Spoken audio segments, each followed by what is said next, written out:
പ്രൈസ്തലോ കൂട്ടുകാരെ, ഇന്ന് നമുക്ക് കർത്താവിൻ്റെ ഒരു വേദവാക്യം നമുക്ക് വായിക്കാം. നിങ്ങളുടെ ഹൃദയം, യോഹന്നാൻ എഴുതിയ സുവിശേഷം 14-ാം അധ്യായം 1-ാമത്തെ വാക്യം. നിങ്ങളുടെ ഹൃദയം കലങ്ങിപ്പോകരുത്, ദൈവത്തിലും വിശ്വസിപ്പിൻ, എന്നിലും വിശ്വസിപ്പിൻ.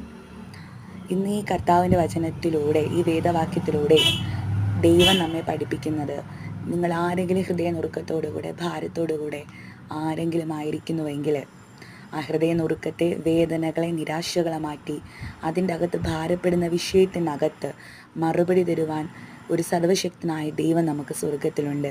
ഈ വേദവാക്യം നമ്മളെ ഓർമ്മിപ്പിക്കുന്നത് മറ്റൊന്നുമല്ല, ആരൊക്കെ ഹൃദയ നുറുക്കത്തോടുകൂടെ കരഞ്ഞിട്ടുണ്ടോ അവരുടെ അടുക്കലേക്ക് ഇറങ്ങി വന്ന് അവരുടെ വിഷയത്തിനകത്ത് മറുപടി കൊടുത്ത ഒരു നല്ലൊരു അപ്പൻ നമുക്ക് സ്വർഗത്തിലുണ്ട്. അതുകൊണ്ട് ഭാരപ്പെടേണ്ട, ഹൃദയം കലങ്ങിപ്പോകണ്ട.